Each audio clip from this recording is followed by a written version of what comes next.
Boa noite a todos. Eu estou no canal Geocast, sou professor, geógrafo e mestrando pela FRJ, Fernando Torres, e mais uma vez estou trazendo para o canal uma pessoa super especial. Além de ser uma pessoa especial, é um amigo de longa data, alguém que eu já trabalhei dentro de sala de aula, tive o prazer de dividir o tablado numa das aulas de República mais magníficas que eu tive na minha vida. Aprendi muito também com ele.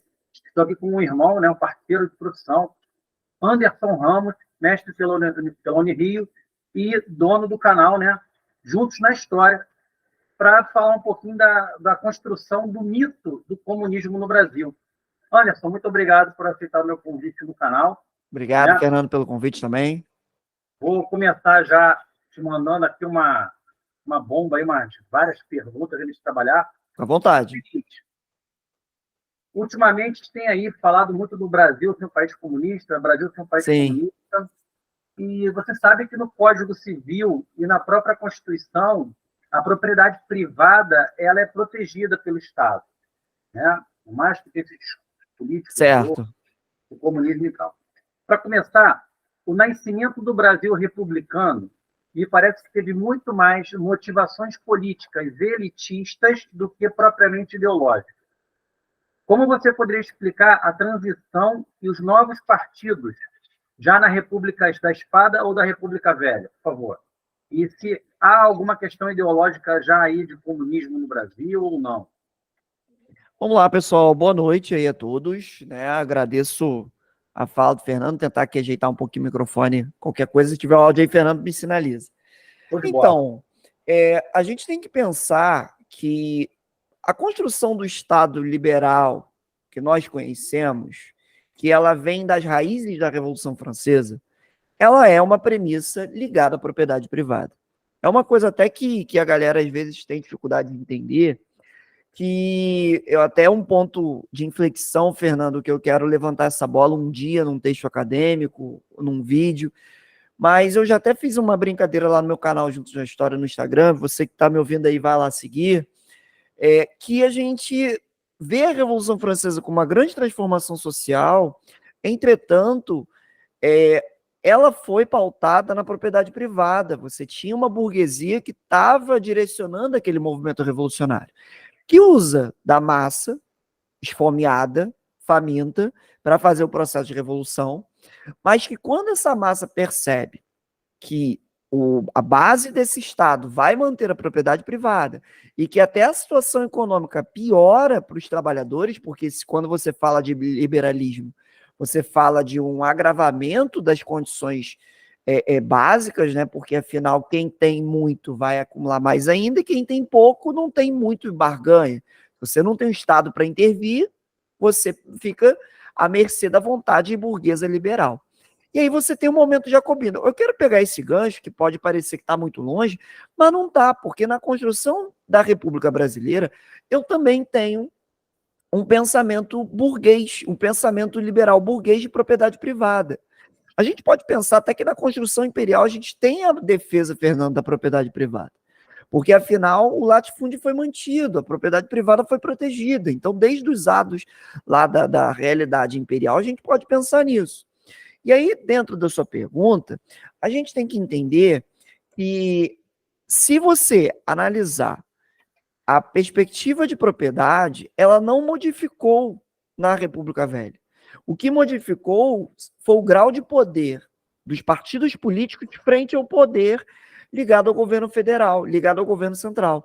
Antes, eles ficavam subordinados à figura do imperador. Agora, na República Velha, eu não vou ter mais essa subordinação. Eu vou ter um controle de fato do poder político.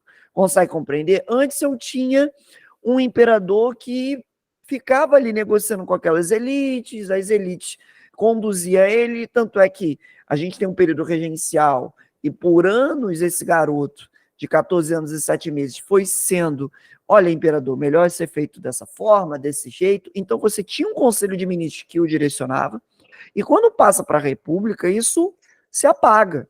Então agora eu controlo o poder de fato. E aproveitando a sua pergunta que você levanta a bola quanto a essa questão do comunismo, do anarquismo, a gente tem que pensar a influência do trabalho imigrante de alemães e italianos que vieram para cá.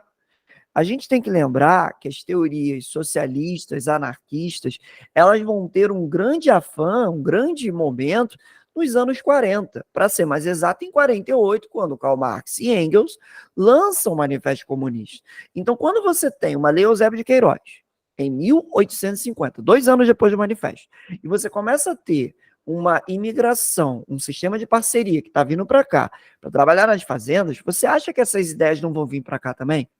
Você vai ter imigrantes que vão ver as péssimas condições de trabalho e vai ter revolta de imigrantes no sistema de parceria. Você vai ter a revolta de Ibicaba, no interior de São Paulo, né, com Thomas Davatz. Vocês podem procurar essa informação, você vai encontrar um trabalhador suíço que mandou carta lá para a Europa e falou, a situação aqui está horrível, porque eles estão escravizando a gente aqui por dívida. Então, Fernando, a situação meio que não muda, a galera tenta se aproveitar. O senador, autor do sistema de parceria, Nicolau Vergueiro, ele criou um sistema de escravidão por dívida. Essa galera vinha para cá com a passagem paga pelos fazendeiros, e os fazendeiros cobravam valores absurdos desses trabalhadores, e assim esses trabalhadores nunca se desprendiam desse vínculo. Aí o governo imperial, o Império, a partir dos anos 60, 70, fez uma imigração subvencionada para poder garantir o fornecimento de mão de obra imigrante, porque começou a entrar em crise. Eu não tinha como comprar mais, porque no mercado internacional, porque o tráfico havia sido proibido. E aí os imigrantes não estavam vindo para cá, porque sabiam das péssimas condições, então o governo imperial teve que intervir. Então, assim, quando você fala, você já tinha raízes anarco-comunistas presentes aqui no Brasil, desde o Império.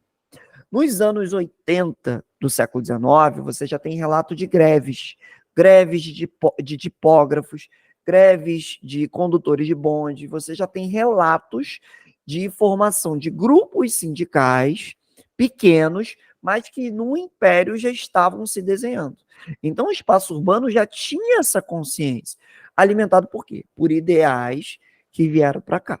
Entende? Então, quando você fala do Império, você sim pode dizer que no final do Império, a partir da segunda metade do 19, bebendo da fonte desse imigrante vindo para cá, vou lembrar você também Revolução Praeira, que fala de Primavera dos Povos, que fala de Manifesto ao Mundo, que fala de eventos ligados a essa ideologia de comunismo, de anarquismo, de ideias sociais. Então é interessante a gente pensar isso. Legal? Não sei se você responde a pergunta e a gente pode pensar. Só para me complementar, fala da praia, eu poderia até intervir, mas eu vou deixar você que é meu convidado ilustre falar isso. A questão econômica. Nós não perdemos a propriedade privada, né? E nós continuamos com uma produção cafeeira, por exemplo, ou serviços urbanos de livre comércio, liberal. Sim, sim. A gente tem que pensar que a gente teve um Estado imperial, liberal, burguês, onde o poder político está ligado ao imperador, mas você tinha até políticas prejudiciais para a economia. Você teve, por exemplo, no primeiro reinado, um livre cambismo. Isso matou a capacidade de desenvolvimento industrial. Então você tem um Dom Pedro I que ele estava extremamente endividado, porque ele estendeu as baixíssimas tarifas alfandegárias para outros países, não só para a Inglaterra. Então isso acabou prejudicando demais. Quando é que você tem a primeira medida protecionista no Brasil imperial? 22 anos depois da independência, tarifa Alves Branco, que é ali que vai surgir, por exemplo, o Barão de Mauá. Então a gente tem que entender, Fernando, que nós tivemos um governo centralizado, onde você tinha fios econômicos controlados por essa estrutura latifundiária, ligado ao café, ligado ao açúcar, porque o café, o açúcar no Nordeste é forte até hoje. Você tem a produção de etanol até hoje, negão.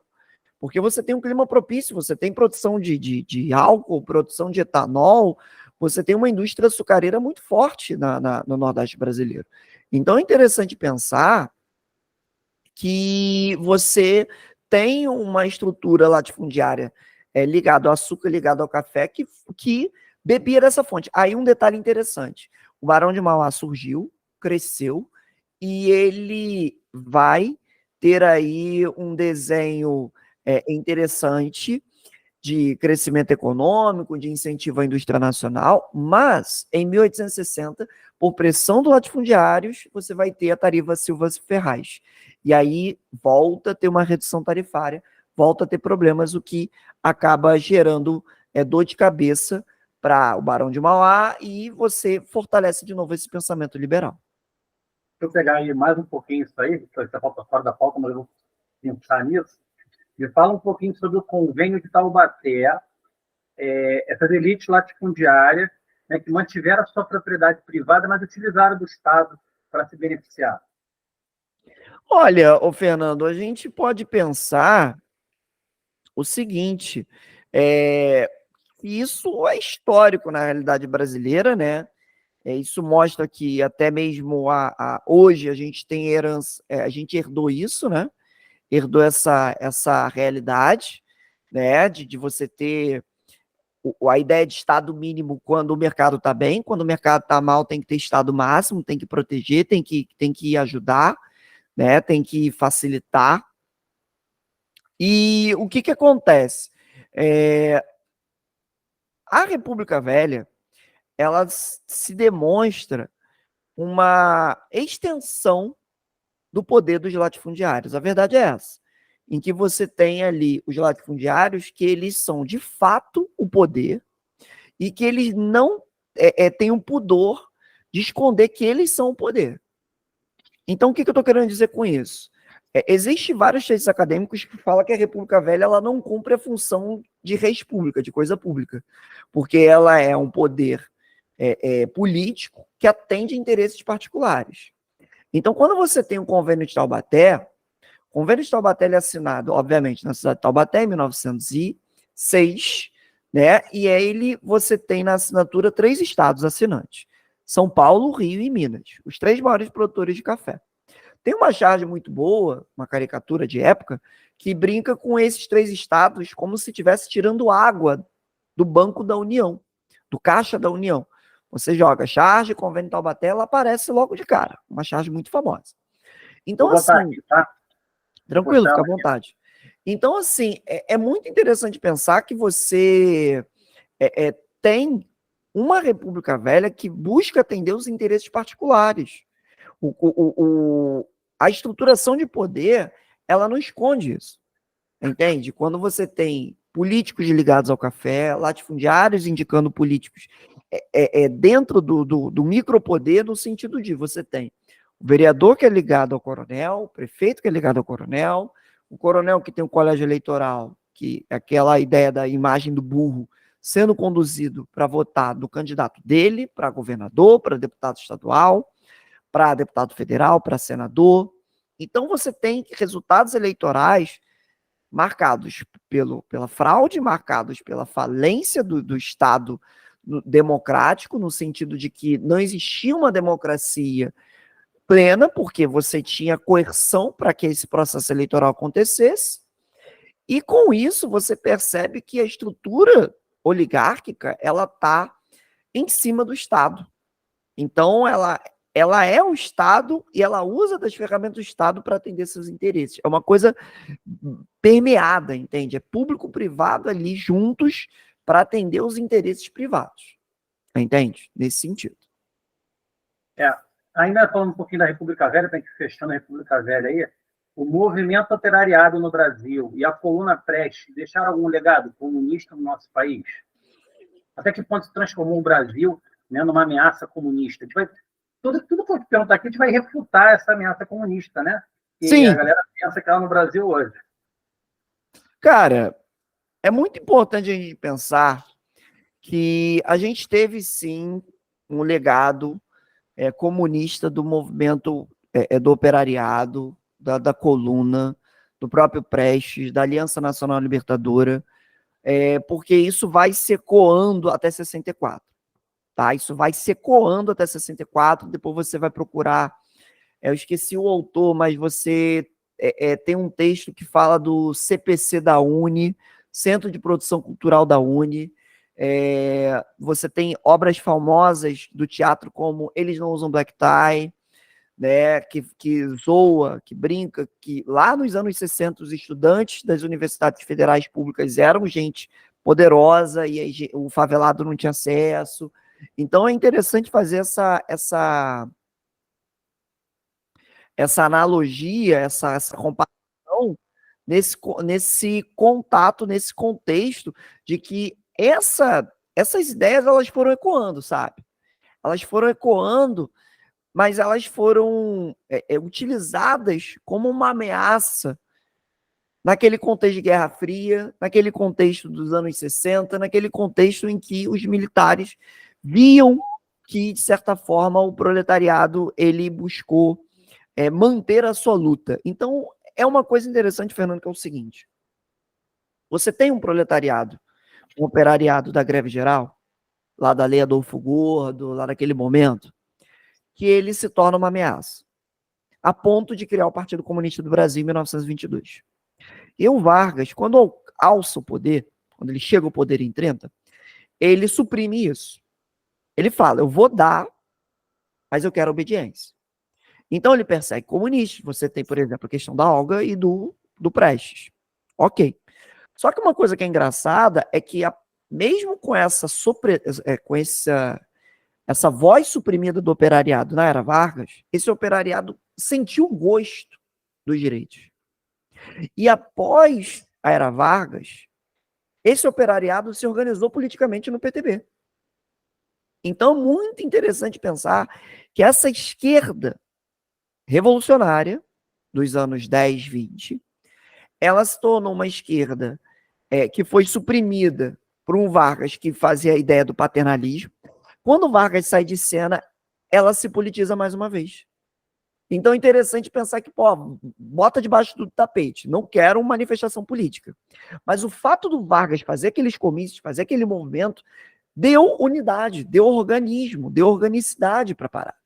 O Prestes volta do exílio, não. O Prestes é libertado em 45, e aí ele se organiza politicamente dizendo, olha, queremos o Vargas no poder, porque o Vargas representa. É muito doido pensar isso. O Vargas era o algoz, o Prestes sai, o Prestes olha o cenário político e fala assim, cara, o Vargas é aquele que vai atender as nossas demandas. Aí você tem um grupo proletariado, um proletariado que reverbera aquelas ideias. E você vê uma União Soviética interessada no Brasil, um Prestes retomando laços, retomando cartas, retomando contato. O Partido Comunista do Brasil, que foi criado na redemocratização da era Vargas, ele é perseguido pelo Dutra, então você percebe uns ecos, tá ligado? Você percebe que o negócio estava ali nas sombras. Porque você vê que, de certa forma, a União Soviética brilha uma esperança de que algo pode ser feito, né? A União Soviética estava ali, porra, pós-Segunda Guerra, superpotência, e daqui a pouco vira potência nuclear, então, cara, é um brilho. E aí, quando vem 64, vem para... Assim, a gente não pode dizer que a esquerda ela tinha condições de chegar ao poder. É muito complexo pensar isso, tá? É muito ilusório achar que a esquerda poderia chegar ao poder, mas era um movimento. Mas era algo, era uma voz que criticava, entende? Que questionava, que colocava o pau na mesa dizendo, porra, a gente precisa. Mas, assim, é interessante pensar que o Prestes ele deixou um legado. E vou te falar, cara, não sei se você já viu, documentário velho, o Prestes, ele ecoa até hoje. Você vai para um IFIX, vai para uma UERJ, você vê os ecos do Prestes, entende? Tem um cara que trabalhava comigo, depois eu vou te indicar ele, que ele é um cara muito bom de filosofia e sociologia, um cara muito bom de ideia, que é o Ulisses Granater. Ele relata que o pai dele era muito ligado à política, né? Muito, muito politizado. E aí o que acontece? Teve uma reunião do Partido Comunista do Brasil nos anos 90, finalzinho do 80, 90 ali, né? Esse processo de democratização. O pai dele relatou que o Prestes estava presente e falou que foi de um gigantismo Assim, era um tampinha, 1,69 m, 1,70 m, mas todo mundo, Prestes chegou. Então, assim, você vê que tem símbolos que os caras se imortalizam, sabe? Você pensa Vargas, você pensa Prestes, você pensa Darcy Ribeiro, Paulo Freire, Brizola, dos caras... Vou falar um liberal aqui para a galera que é da direita não ficar ciúme, Roberto Campos, né? Eu vi muito debate do Roberto Campos com o próprio Luiz Carlos Prestes, né? Eram debates fantásticos, né? É isso. Aí você já está me trazendo um pouco mais para cá, né? Me fala um pouquinho. A era Vargas teve a implantação, porque assim, sempre vou falar para você assim, vamos lá, República Velha não, já discutimos isso, era Vargas. Teve algum comunismo no Brasil? O Brasil chegou a ser comunista com Vargas? Brasil comunista com Vargas? Sem chance. É uma pergunta que não precisa nem desenvolver muito, Fernando. Mas o que acontece? O Vargas, ele é um camaleão, ele é uma cobra. Eu adoro a trajetória política dele, mas eu sei que ele é um bandido, ele é um safado, ele é um cara... Porque, assim, é até uma situação engraçada, que é o seguinte, estava fazendo uma disciplina lá no IFIX, de História do Ensino de História, né, do Prof. História, 2019 isso. Aí estava em sala e a professora falou, né, o Vargas foi o cara das universidades no Brasil, do Ministério da Educação. Então, assim, o Vargas, ele, dá um start fantástico no Brasil. E aí todo mundo, Vargas. Eu falei, é engraçado, todo mundo exalta o Vargas, mas o pessoal esquece que ele foi ditador, né? O pessoal, não sei o quê, blá, blá, blá, blá. Falei, todo ditador é bonito até o momento que ele alcança a sua família. E aí eu lembrei, vocês estão aqui elogiando Vargas e a gente tem aqui nessa universidade a professora Anita Prestes, que pai e mãe sofreram na mão dele. É o silêncio.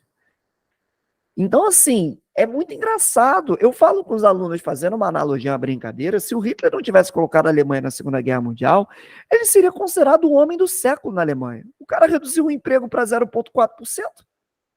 O desemprego. Ele recuperou a economia alemã. Quem é que não acreditava naquele cara? O Vargas, ele, obviamente, não chega aos atos que o Hitler cometeu, mas teve gente que, né? Só para te dar um adentro aí, ele recuperou a economia da Alemanha sem estatizar a Alemanha. É isso. Com livre mercado. Eu estou tentando saber umas coisas bem claras aqui, que o que eu estou discutindo com você, que é um historiador brilhante, que é a questão que, assim, o Brasil nunca foi um país comunista. Estou querendo fazer esses recortes históricos para a gente desenvolver isso. O Brasil, de repente, até flertou em algum momento, mas o Brasil nunca foi, de fato, um país comunista. Né? A própria Alemanha, até comparar o nazismo com o comunismo. Essa aí, cara, isso aí, sinceramente, a gente nem entra nessa seara, entendeu? Porque, sinceramente, é muito complexo quando você está falando de Partido Comunista, nazismo, porque nacionalsocialismo.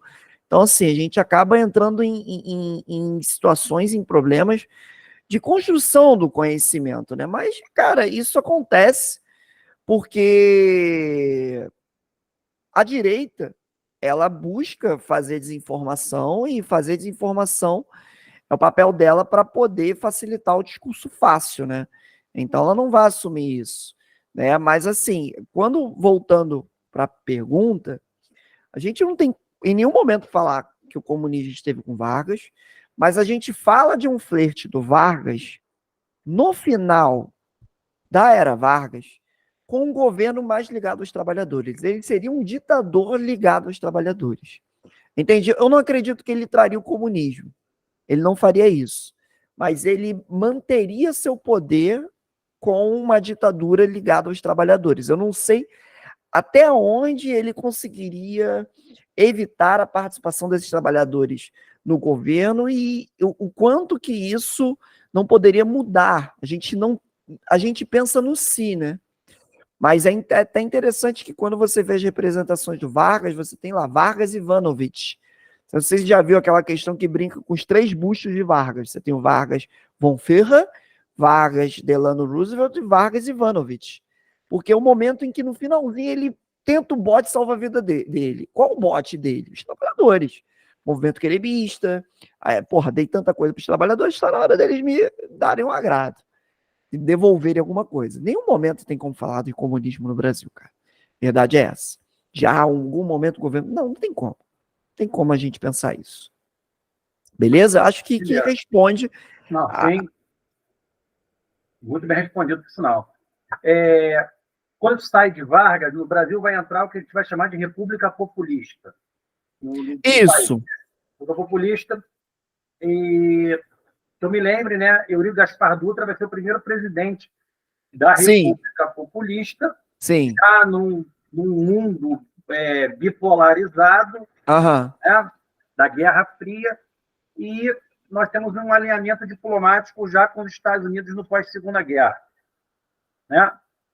E, posteriormente, Vargas, Juscelino Kubitschek, né, o próprio... E o João Goulart aí seriam, talvez, candidatos mais à esquerda e o Jânio Quadros mais à direita.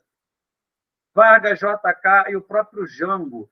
O que você poderia falar dessa ameaça comunista aí, desse período aí, da República Populista? Cara, eu poderia dizer o seguinte para você, sinceramente,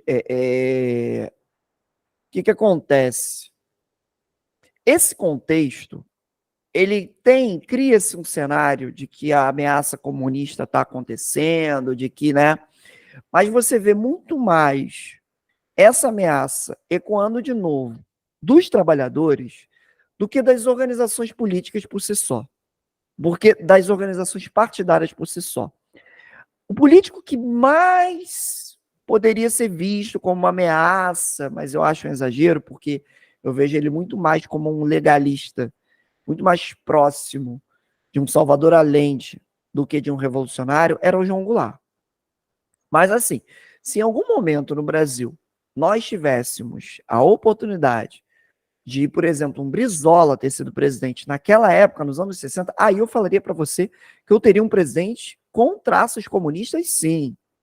Entende? Porque até tem historiador que fala que o problema do João Goulart era o cunhado. Não era o João Goulart. Que o Brizola era... Porra, Brizola era foda, né? Brizola tem foto com metralhadora, pistola. Brizola, anos 60 é Brizola nível hard. A gente chegou a ver algumas coisas do Brizola, ele já envelhecido, ali é light. Ele, anos 60, é cigarrinho na boca, bigode fininho, pistola na cintura. Então, assim, pesado. Então, cara, eu vejo que existe muito mais uma organização sindical problemática, ameaçadora, do que os próprios partidos políticos. E por que você usar o termo República Populista? Porque você percebe que esses trabalhadores têm força política severa, a ponto de candidatos que foram eleitos tiveram que fazer algum tipo de promessa ao agrado. Vamos lá. Dutra, PSD. Por que o Dutra venceu? Porque o Vargas disse para os trabalhadores votarem no Dutra. Porque o Vargas, nos 45 do segundo tempo, conseguiu aproximar o Dutra do PTB e o Dutra prometeu ao PTB que não mexeria na legislação trabalhista. Enquanto eu tinha um candidato da UDN, o Eduardo Gomes, que falou que trabalhador que come na marmita não é confiável. Tem essa história, né? O cara que trabalha comendo na marmita não é confiável. Aí veio o Vargas, na eleição de 50. Vargas bota o retrato velho de novo, bota o retrato no mesmo lugar, o sorriso velhinho, faz a gente trabalhar, beleza. Mas naquela época tinha um cara famoso, muito popular também em São Paulo, chamado Adhemar de Barros. Adhemar de Barros era um cara famoso. Famoso, safado, da frase roubo, mas faço, né? Então, é dele, cara, Adhemar de Barros. O Vargas teve que negociar com o Adhemar de Barros, dizendo o seguinte, você me apoia agora, quando eu sair eu te apoio. Aí o Adhemar aceitou. O Adhemar, ele tinha força política para concorrer com o Vargas. O Adhemar era muito popular e tudo mais. E o Vargas consegue vencer também, porque o Eduardo Gomes, burro pra caramba, vai lá e fala que é contra o salário mínimo.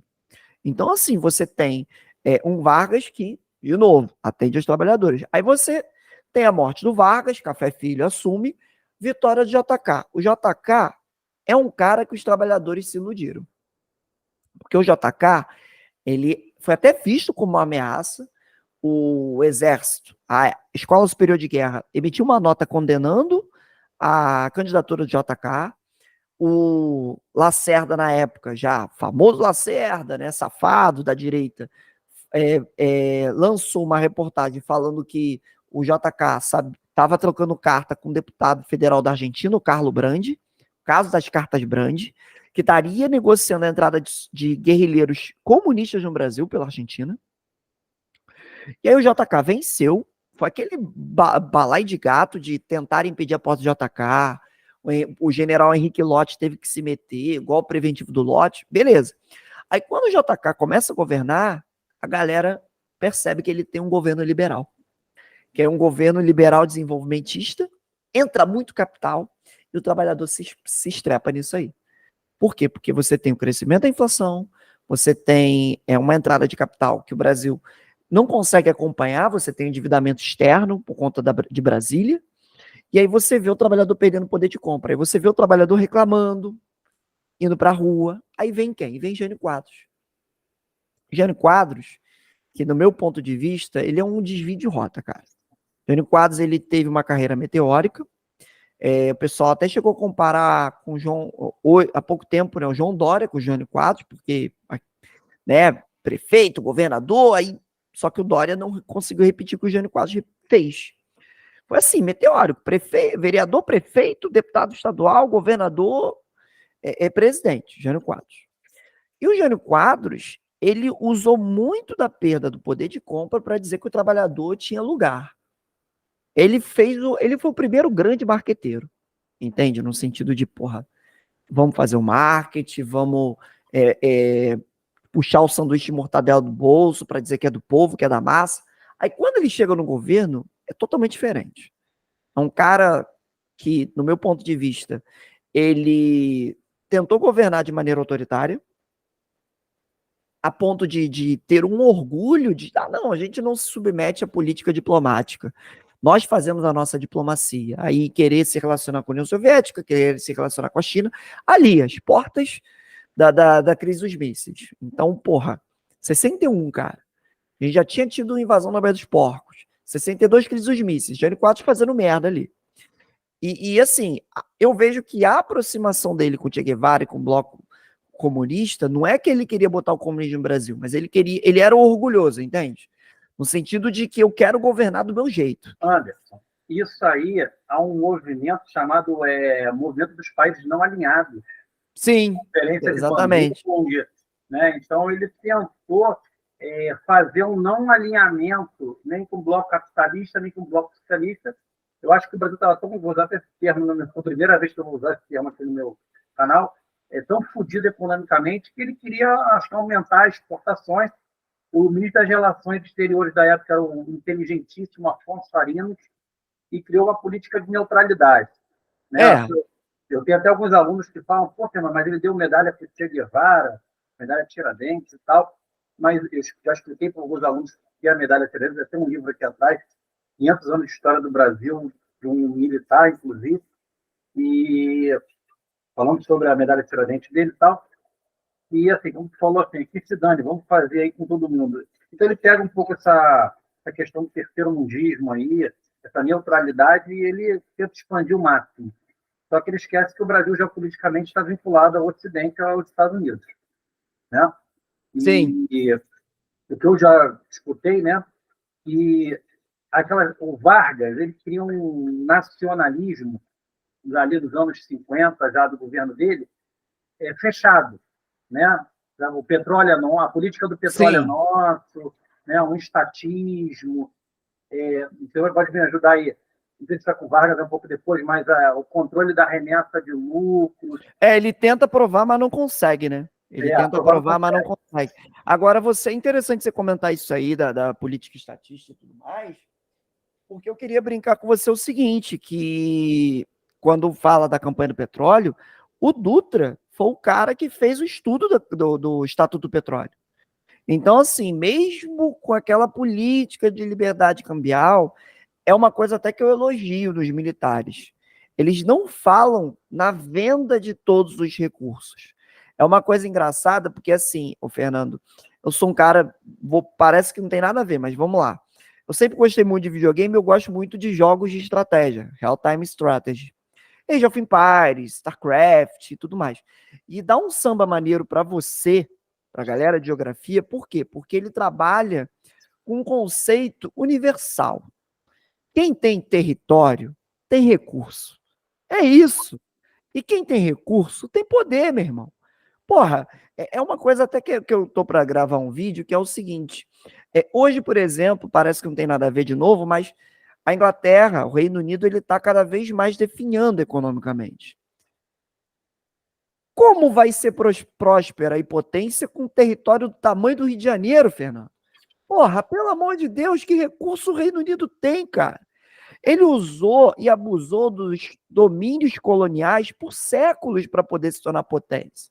Não é exemplo, não é referência. Então, assim, se você parar para pensar que no século XIX o Reino Unido tinha 1/4 do mundo, isso explica a ideia de potência. Aí, voltando, o Dutra, ele, militarzão, pensa, porra, petróleo? Petróleo ganha guerra, filho. Hitler perdeu o combate na União Soviética porque tantos ficaram sem combustível, porque ele não chegou nos campos do Cáucaso, que ele não conseguiu dominar o petróleo do Oriente Médio, porque a Inglaterra e os Estados Unidos conseguiram libertar ali e controlar o canal de Suez. Ele achava que o Iraque ia dar conta, o Iraque não deu conta. Se o Iraque tivesse vencido ali no fronte no Oriente Médio, ele teria acesso aos barris de petróleo iraquiano. Seria outro papo, outra ideia. Então, assim, o petróleo, por exemplo, no Dutra, o Dutra via com importância. O Vargas foi lá e prorrogou isso. A UDN, o tempo todo, querendo, não, a gente não tem capacidade, privatiza, vende para a mãe, vende para todo mundo. E aí você percebe que essa ideia de privatizar, de vender, né, de espoliar, ela vem de longa data também, né? Então, assim, você tem governos que, no meu ponto de vista, por que república populista? Para a gente fechar esse ciclo, né? Porque todos eles tiveram que, de alguma forma, olhar para os trabalhadores para ganhar as eleições. E, claro, o mais radical, o que propôs mudanças severas, sim. A gente não sabe o resultado que bicho que ia dar com as reformas de base. Eu, particularmente, eu penso que existia um legalismo do João Goulart, mas poderia ficar mais à esquerda. E aí? Poderia. E a gente não sabe o se. O Comícia Central do Brasil assustou. O Comícia Central do Brasil foi um tiro no pé, junto com a entrevista dele no Clube de Sargentos, no dia 31 de março. Né? Na noite do dia 31 de março, ele dá uma entrevista, ele está numa festa do Clube dos Sargentos, após a greve dos marinheiros, a greve dos sargentos. O jornalista foi lá, maldoso, né, capcioso, perguntou, João Goulart, e os militares? E ele manda, os militares têm um dever constitucional de respeitar a presidência, de se subordinar à presidência. Quem estava ouvindo isso? Você pode procurar essa história verídica. Quem estava ouvindo isso? General Olímpio Mourão Filho, que quando ouviu, ficou puto, pegou o telefone, ligou para o quartel de Juiz de Fora e botou as tropas na rua. Tanto é que, na época, o Castelo Branco ligou pro Mourão e falou, você está se antecipando, vai dar merda. Aí o Mourão falou, tarde demais, as tropas já estão na rua. Então, assim, esse momento foi os erros do João Goulart. O mês de março é o mês que dá merda. 13 de março, Central do Brasil, a sexta-feira, tá? Sexta-feira 13.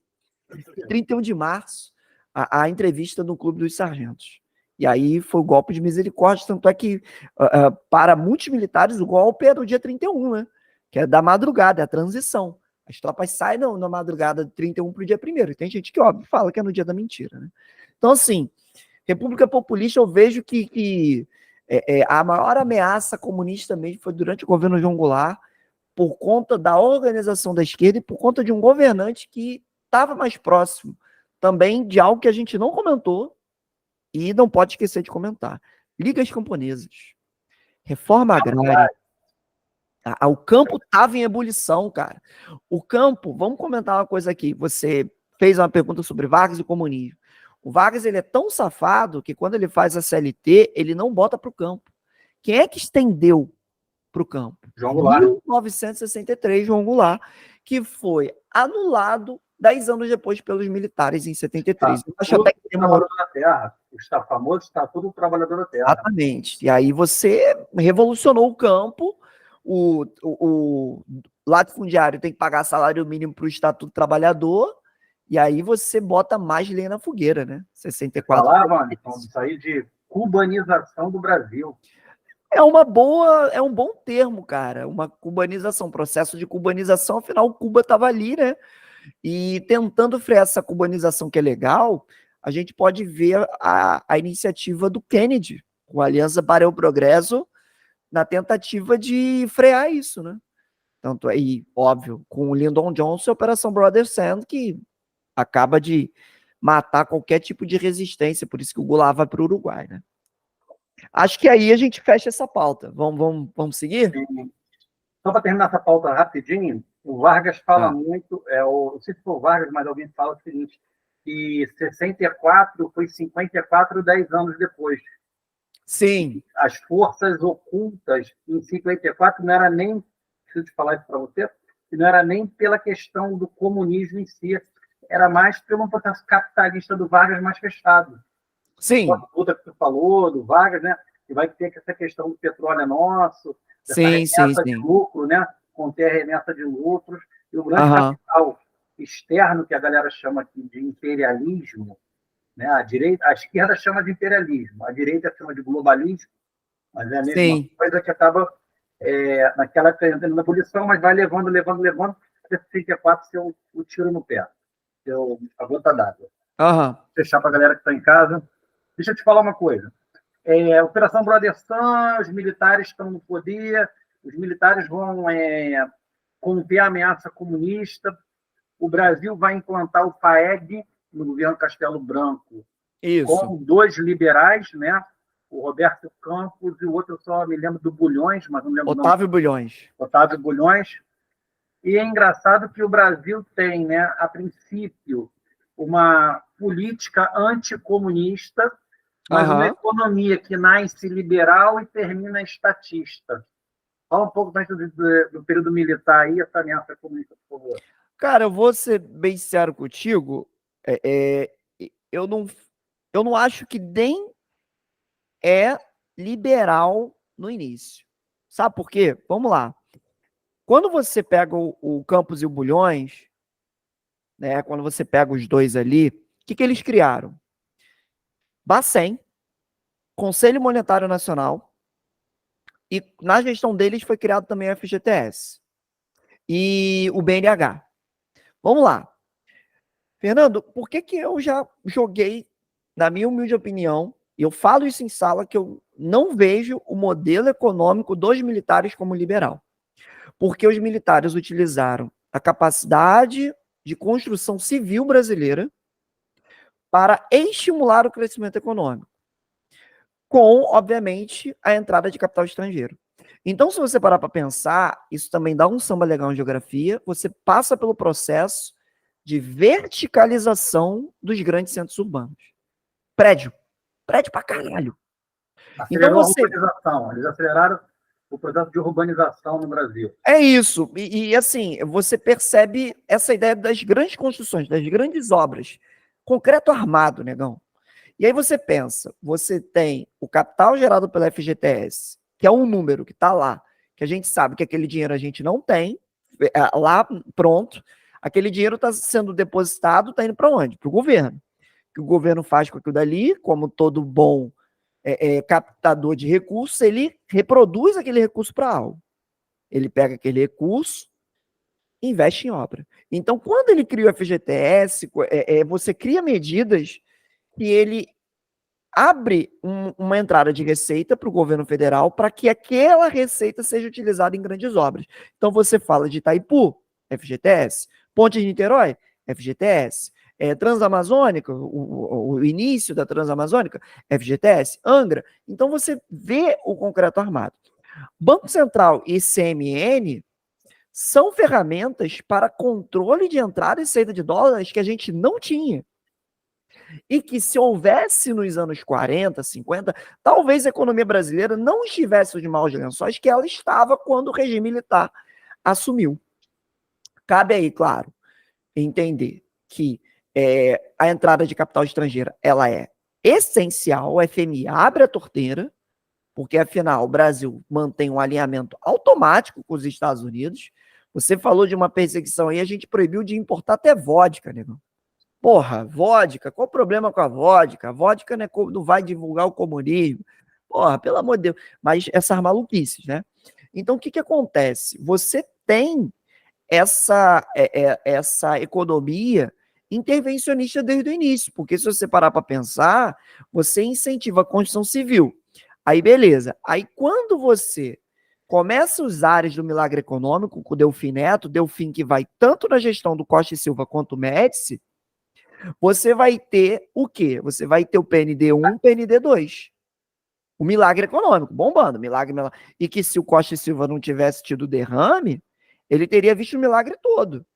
Porque a gente tem aquela coisa, 67, 69, por que Costa e Silva saiu? Derrame. Entrou Médici, aí o que vem para matar a sacada? Crise do petróleo. E aí, Mangueira fechou, negão. Então, assim, é muito interessante, Fernando, que aproveitando, eu lembrei aqui uma sinapse que eu faço muito em sala de aula, eu gosto de sempre sinalizar aos alunos o seguinte, a gente tem uma economia no regime militar que hoje a China faz a mesma coisa. Pensa comigo, setores de consumo, solta. Setor de roupa, setor de automóvel, solta essa porra, solta. Setores estratégicos, rodovia, telecom, aviação, infraestrutura em geral, setor energético, governo. Chineses vieram no Brasil nesse período para aprender o milagre econômico.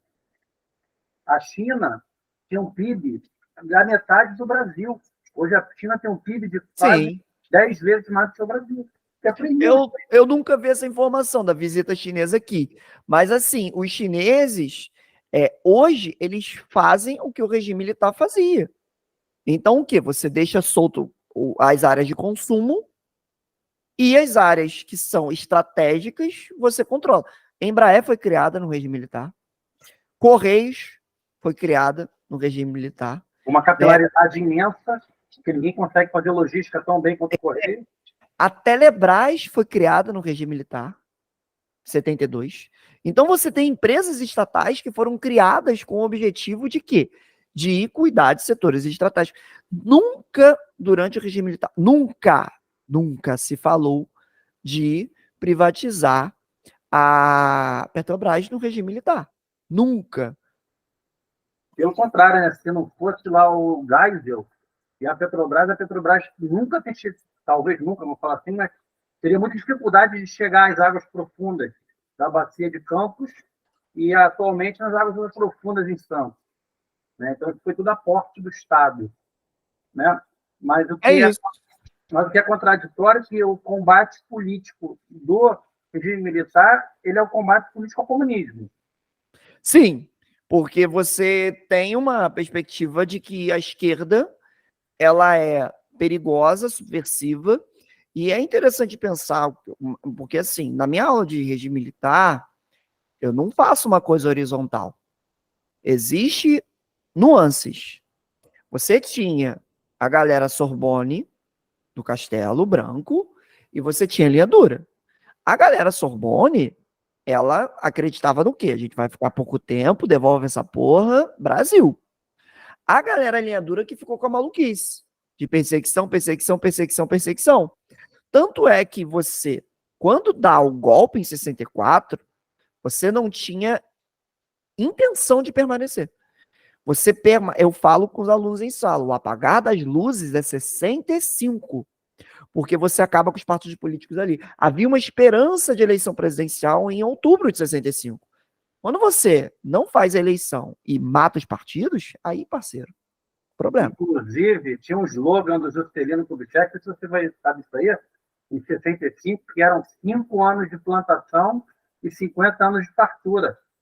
Ele fala da ocupação do cerrado brasileiro. Eu já ouvi, eu tenho já procurei e encontrei, mas eu tenho que procurar de novo para ver a fonte, que tem um relato que ele chegou no Santos Dumont de um voo doméstico, e aí a galera botou ele na carcunda e começou a gritar: viva o futuro presidente do Brasil. Isso em janeiro de 65, janeiro, fevereiro, porque havia-se a perspectiva de que teria eleição. Não era a ideia. A gente, às vezes, joga a galera, não, regime militar, 64, 85. E aí, porra, parece que é uma coisa fechada, que não, vai durar 21 anos, não sei o quê. Calma aí, menor. Olha só, você tem forças políticas, você tem disputa, você tem projetos, e mudou o projeto. E foi o que aconteceu. Mudou o projeto, né? Assim, o João Goulart não voltaria ao poder, isso é fato, né? Tanto é que ele era visto como subversivo e tudo mais. Mas quando você acaba com os partidos políticos, você sabe que o JK, o João Goulart e o Carlos Lacerda se reuniram no Uruguai para fazer a frente ampla, para fazer um movimento de resistência ao fechamento partidário, porque eles estavam vendo ali que o Brasil ia para um caminho que não ia ter volta. Entende? Que seria realmente o fechamento da democracia. Aí logo em seguida veio Costa e Silva e aí o negócio degringolou com a AI-5. Né? Então é importante a gente pensar isso, que o regime militar ele persegue os comunistas de maneira muito agressiva a partir da linha dura. Com o Castelo já aconteceu uma perseguição, mas era uma coisa leve. Era uma coisa, quando eu falo leve, da galera que era muito atuante. Você vai ter fechamento do CPC da Uni, você vai ter fechamento da Uni, você vai ter prisão de líderes das ligas camponesas, você vai ter algumas cassações com o Castelo.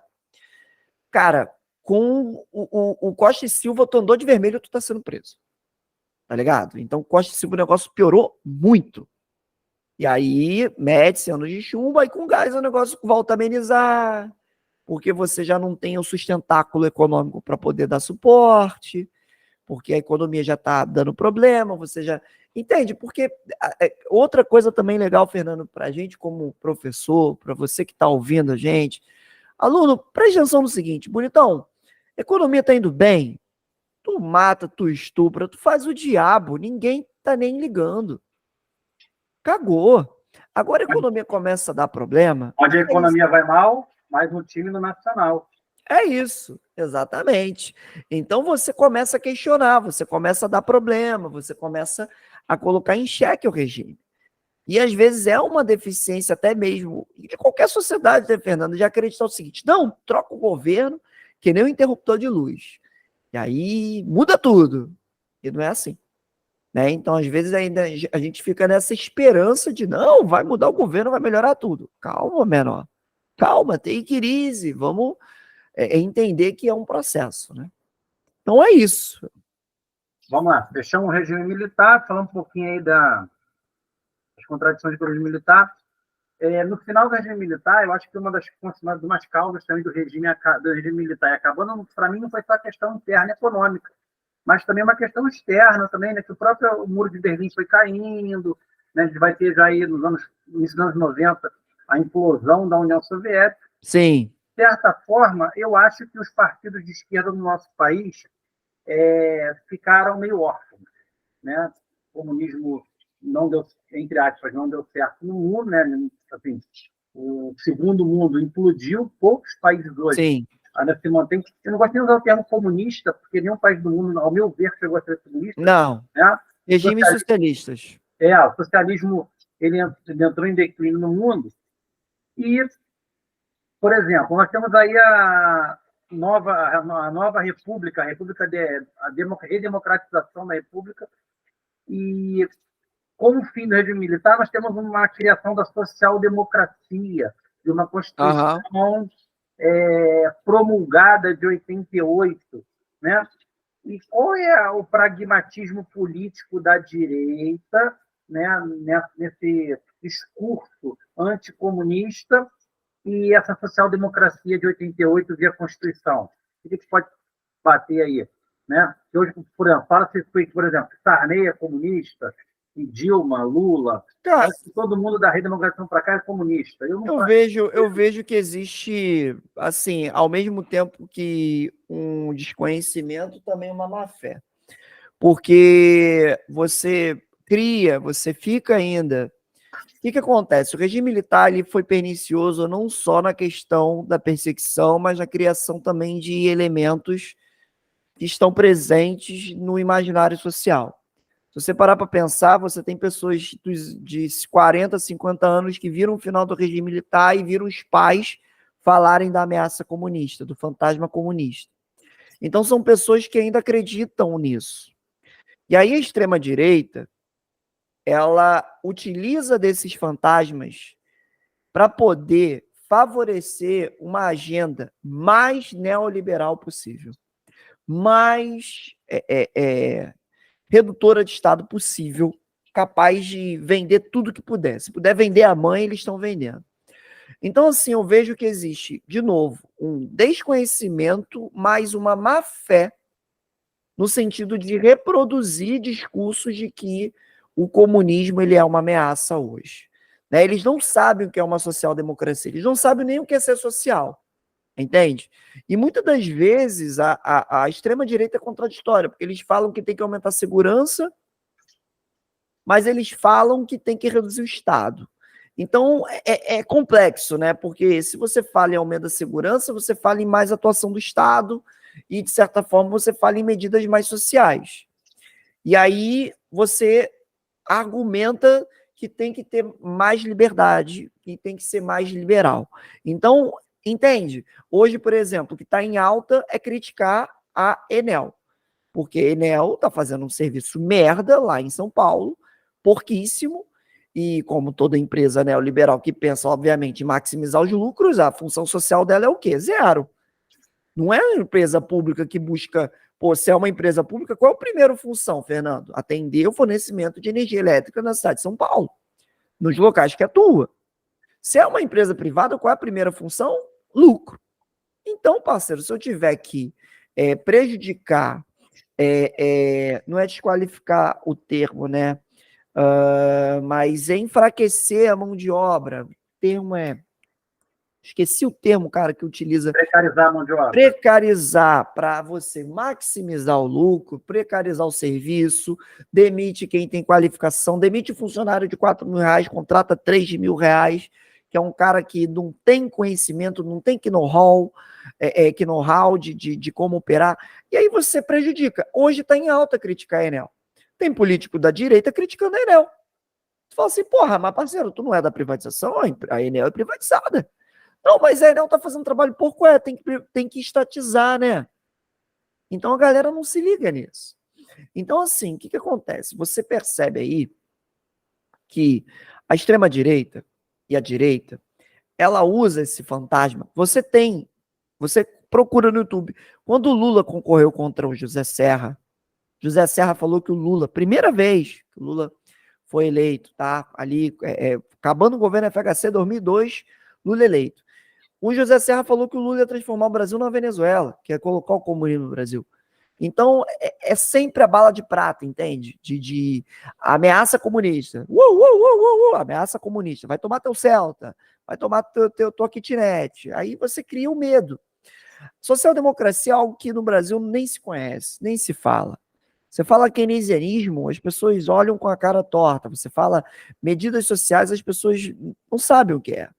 Então, assim, é por isso que você percebe, porque uma coisa que é engraçada também é o seguinte, a gente fica se contentando com o Lula, e o Lula nem de esquerda ele é de centro-esquerda.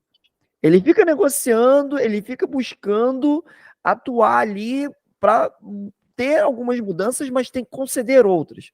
Você vai e faz análises dos primeiros governos dele, o crescimento das redes bancárias, olha o quanto cresceu. Então você entende que ele é o Vargas 2.0, ele está abraçando a mão de todo mundo e quer o progresso. Mas a gente se completa com isso, sabe? A gente olha, caramba, é o que a gente tem. A gente não tem um líder de esquerda radical mesmo que, não, vamos tributar o banco, vamos parar com essa palhaçada. Então, assim, a gente tem medidas sociais democráticas que são importantes para você, até como ideia macro de economia, né, Fernando? Quando você pensa em geografia, que se você tem um mercado consumidor interno que vai se reduzindo, como é que você cresce? Você tem população na casa do 1 milhão, parceiro. E não é no 1 milhão, é de 200, 220. Se esses 220 consome, a economia gira, a economia cresce. Lembre-se do PAC, lembre-se do keynesianismo, lembre-se do New Deal, lembre-se das medidas que tiveram efeito positivo. 75% do crescimento do PIB do Brasil hoje é consumo das famílias. É isso. Então, se há emprego e se há geração de aumento de renda, grande renda, o PIB cresce. O Estado é um fomentador, historicamente, de crescimento econômico. No mundo inteiro, assim. É isso. E o mundo inteiro, hoje, sabe, por exemplo, isso o Brasil é sempre atrasado, né? Impressionante. Você teve reestatização da água na Alemanha, reestatização da água na França, serviços públicos sendo reestatizados e a gente falando em privatizar, cara. Então, assim, a gente vive os ecos do passado, né? Porra, até ano passado não, perdão, há 2 anos atrás, o Paulo Guedes, Chicago Boy, cara. Qual o tipo de linha de raciocínio desse cara? Esse cara tá morto intelectualmente, economicamente. O neoliberalismo cada vez mais definhando e a galera empurrando isso com ela abaixo. Então, assim, a única coisa que o neoliberalismo fez no Brasil, que eu acho interessante, foi o Bolsa Família. Esses programas de renda mínima, eles não são social-democratas, eles são neoliberais. Você dá uma renda mínima para a população, né, para eles se manterem ali, e eles não encherem muito saco da sociedade. Sim, né? E assim, é uma política de renda mínima que você, por exemplo, tem no governo da Itália da extrema-direita. Não sei se você viu há pouco tempo que a Itália na extrema-direita teve reunião fascista. Você tem vídeo dos italianos levantando o braço, tal, não sei o quê. E tipo, é doido. E lá eles defendem uma renda mínima para os italianos. Falam, não, os italianos têm que ter renda mínima, porra. O Estado tem que cuidar da Itália. O imigrante que se exploda. Explode navio, afunda, deixa morrer no Mediterrâneo. É o pensamento deles. Mas a renda mínima tem que ter. Tá ligado? Então, assim, é complexo. A nossa centro-esquerda, ela adota medidas que a extrema-direita europeia acham válidas. E a nossa extrema-direita adota medidas que a extrema-direita israelense, por exemplo, fala, vocês são malucos, tem que vacinar, cara. E aqui a gente falando de cloroquina. Então é muito doido, é muito bizarro o negacionismo que a gente tem aqui, né? É problemático. Então, assim, eu queria ressaltar isso para a gente deixar marcado que eu vejo tanto uma má-fé utilizar fantasmas para favorecer uma agenda neoliberal cada vez mais agressiva que venda e expolie o que eles acharem necessário na realidade brasileira. Olha, já estou conversando com você há algum tempo, né? Essa parte aí de comunismo no Brasil, você conseguiu licitar aí com maestria, perto da perfeição. Fala um pouquinho do seu canal, fala um pouquinho do seu trabalho. Né? Cara, obrigado pela janela também. O meu trabalho, eu tenho 3 frentes de trabalho aí hoje, né? Tem uma que eu vou voltar a retomar ela agora, que é o Instagram, o YouTube e a Hotmart. No Instagram, no YouTube, eu ofereço materiais gratuitos, postagens sobre história. Às vezes eu estou postando alguma coisa sobre uma curiosidade, um time de futebol. Eu estou buscando fazer os contatos que você tem da história e o dia a dia, né? Alguma imagem que eu vou analisar, uma imagem histórica. Então, lá a minha página no Instagram, ela tem como objetivo fazer esses contatos para o aluno ver, às vezes, uma análise documental e às vezes ver um contato, por exemplo, falei há pouco tempo do Vasco da Gama, para falar dos 100 anos da resposta histórica. Então, fazendo esses aniversários também, porque afinal a galera do vestibular olha a minha página, a galera do militar olha a minha página. No YouTube, eu busco botar questões, eu tenho alimentado ele regularmente com isso, para a galera que quer já, gostou do Instagram, vai no YouTube, vê as questões, vê alguns vídeos meus jogando e falando sobre a história dos jogos, porque meu trabalho de mestrado foi em cima disso, minha dissertação de mestrado foi em cima disso. E na Hotmart eu tenho os cursos pagos em que eu dou uma teoria pesada, eu tenho correção de questões e comentário com listas inéditas, eu tenho e-book lá. Então isso ajuda um pouco. Gostei do trabalho do cara, quero ir para uma coisa mais completa, quero ver mais do trabalho do cara. Então vai ter um e-book com questão minha inédita, vai ter coisas que vão ajudar o cara. Teve alguns alunos que adquiriram o curso ano passado, passaram na SpaceX, então eu vou até fazer uma postagem sobre isso para os próximos dias, né? Porque isso aí dá um marketing, dá um pan. Obrigado aí pela janela, né? Sempre bom para a gente poder divulgar. Aos que estão escutando o canal Geocast 2023, eu pude trazer aqui um grande amigo, tá? Uma pessoa fantástica, um historiador de mão cheia, cara competente demais, ótimo professor, Anderson Ramos. Obrigado. Muito obrigado por estar aqui no Geocast. A casa está sempre aberta para quando quiser voltar. Espero que você possa debater e utilizar a sua inteligência aí, fantástica, mas algumas vezes, não só uma, mas algumas. Valeu, Fernando. Obrigado aí. Valeu, Fernando. Tamo junto.